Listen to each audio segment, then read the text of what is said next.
Guys, आपका स्वागत है हमारे न्यू व्लॉग में। आशा करती हूँ कि आप सभी स्वस्थ होंगे। जैसा कि आप लोगों को मैंने अपने मिनी व्लॉग में बताया था कि हम आए हैं अल्मोड़ा के न्याय देवता के पास। जी हाँ, आपने सही पहचाना, हम आए हैं अल्मोड़ा के चितई गोलू देवता मंदिर में।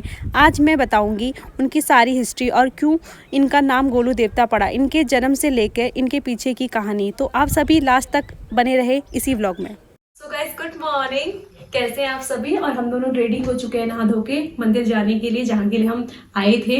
और अब हम जाते हैं वहाँ को, जल्दी से बाहर से कुछ देखते हैं वहाँ के लिए। और मैं देखो पूरी तैयार हो चुकी हूँ और दिखाती हूँ आपको। मैं लाई हूँ अपना पिछौड़ा भी और मैंने सब कुछ पहन लिया। ज्वेलरी नहीं लाई हूँ क्योंकि रिस्क रहता है, हम लोग ऐसी ऐसी जगहों पर रुक रहे हैं तो ज्वेलरी सही नहीं रहती। जब नजदीक हो तो आप ला सकते हैं। और मैं शेखर वहाँ जाते हैं और हमें काफी टाइम से वहाँ जाना था। फाइनली हम वहाँ जा रहे हैं। माना जाता है कि बुलावा आएगा तभी जाओगे, नहीं तो कहीं नहीं जा पाओगे। चलो हम चेकआउट करते हैं होटल से और वहाँ को निकलते हैं। अब हम निकल चुके थे अपने होटल से और हमको जाना था 52 सीढ़ी की तरफ, जो हमें सीधे ले जाता था धारानौला से हमें मिलेगी बस जो हमें सीधे छोड़ेगी चितई गोलू। तो हमने यहाँ से भैया लोगों से पूछ लिया था, तो भैया लोगों ने हमें बताया कि पोल के पास से आपको 52 सीढ़ियाँ मिलेंगी। वो एक शॉर्ट रास्ता है, सीधे आप धारानौला पहुँचोगे। तो हम ये 52 सीढ़ियों से नीचे को उतरे थे और बहुत पतली थी, तो शेखर मेरा मजाक भी उड़ा रहे थे कि तू तो थोड़ी सी मोटी और होती तो फंस जाती। देखो हमने 52 सीढ़ियाँ पार करी और हम डायरेक्ट पहुँचेंगे धारानौला। गाइस, अब हमें मिल गई थी बस और हम पहुँचने वाले थे चितई गोलू।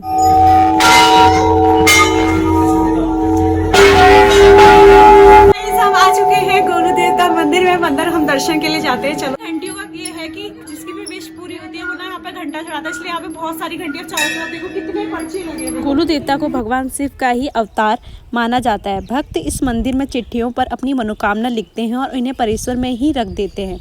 मन्नत पूरी होने पर वे भगवान को घंटी चढ़ाते हैं। उत्तराखंड ही नहीं बल्कि विदेशों से भी गोलू देवता के इस मंदिर में लोग न्याय मांगने के लिए आते हैं।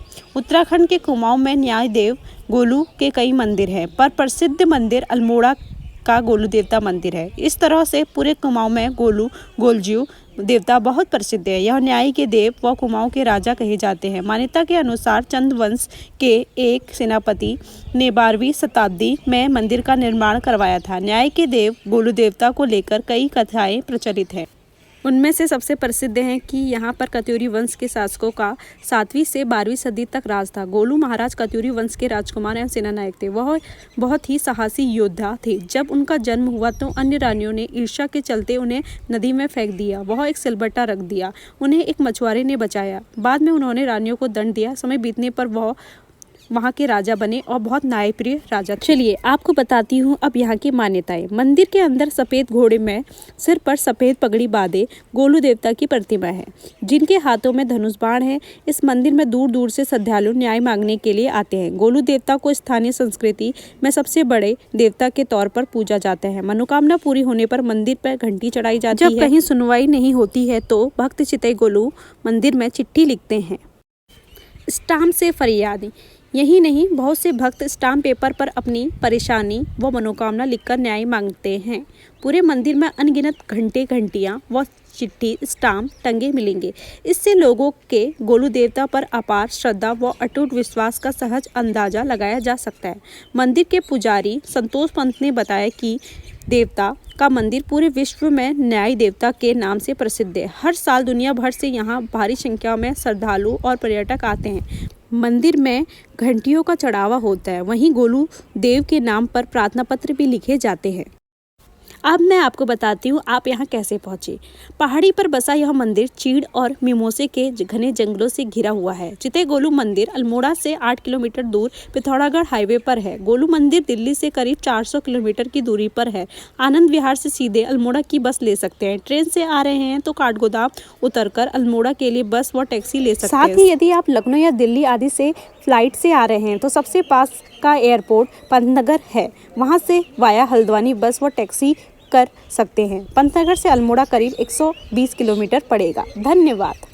ये है गोलजू की मूर्तियाँ और उधर साइड है गोलजू की ध्यूणी, जो आपको दिख रही होगी। ये ध्यूणी हमेशा जली रहती है। इसकी राख बहुत शुद्ध मानी जाती है। और ये थोड़ी सी राख मैं अपने घर के लिए अपने लिए भी लेके आई थी। और ये बाबा जी आपको यहाँ पर राख देते हैं और शेखर इन्हें भी रिकॉर्ड कर रहे थे और लोग यहाँ पर आके अपने जब भी आप गोलजू के यहाँ जाते हो तो आपके ऊपर से ऐसी खिचड़ी उतारी जाती है। देखिए ये आंटी अपने परिवार के साथ खिचड़ी लिखवा रही थी, ऐसे ही हमने भी अपने सिर से खिचड़ी उतारी थी। और ये इसके अंदर फ़ोटो खींचना सख्त मना है, इसलिए मैंने भी अंदर फ़ोटो नहीं खींची थी। और देखिए जो मैं आपको इस पूरी वीडियो में बता रही थी ना, पर्चे टके जाते हैं। देखिए घंटियाँ, ये पर्चे भगवान के होने का एहसास हमें दिलाते हैं और इनका हमारे ऊपर जो आशीर्वाद है उसको दर्शाते हैं।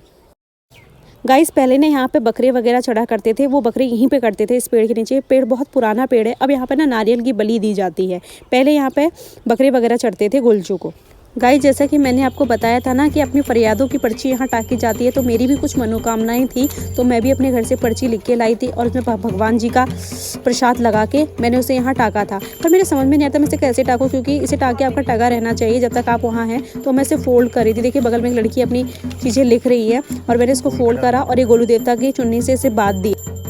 गाइस जैसे कि भावना ने बताया था आपको व्लॉग में कि यहाँ पे फरियाद लिखी जाती है, तो वैसे ही सेम मैं भी अपने घर से लिख के लाया था और मेरी कुछ इच्छाएं थी जो पूर्ण होनी बाकी थी।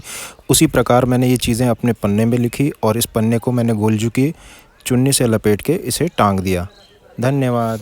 गाइस यहीं पे मेरे चाचा और चाची की शादी और मेरे मामा मामी की शादी भी हुई थी और ये गोलजू महाराज के पास मेरा काफ़ी टाइम से आने का मन था। शायद आज ही का दिन गोलजू ने हमारे डिसाइड करा होगा कि हम यहाँ आएंगे दोनों एक साथ।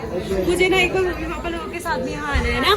बिल्कुल गोलजू महाराज हमारी सारी मनोकामना पूरी करना, लेकिन जहाँ हम गलत है हमें गलत हमारे उसकी सीख दीजिएगा। पर जितना हमने अच्छा करा है तो उसका हमें फल भी दीजिएगा।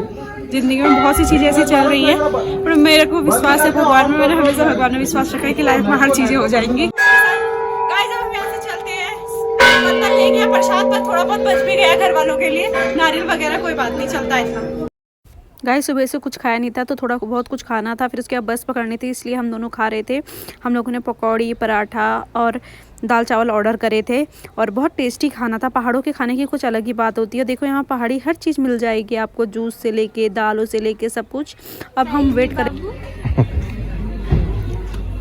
मालिश ही कर दो, हाँ मानना मत, मालिश के बदले कहीं तो मेरे को लगा दे बॉक्सिंग। किसी नहीं। अब हमें बस मिल चुकी थी और हम आ रहे थे हल्द्वानी से घर की तरफ, हल्द्वानी वाले रूट से। शेखर और मैं बस में बैठे बैठे ना हमारी बहुत हालत डाउन हो गई थी। अब देखो रात का टाइम हो गया और मुंह मेरा अजीब सा हो गया थकावट से, क्योंकि 6 घंटे का रास्ता हो गया था और अभी भी हम पहुंचे नहीं थे। मैं शेखर से कहती यार शेखर बहुत लंबा हो गया ना, 2 दिन का ट्रिप बहुत लंबा हो गया। और फाइनली हम कुछ ही देर में रामनगर पहुंचने वाले हैं। जय गुरुदेवता। अगर आपको हमारा ब्लॉग पसंद आया तो guys please like share and subscribe to our channel. Thanks for watching.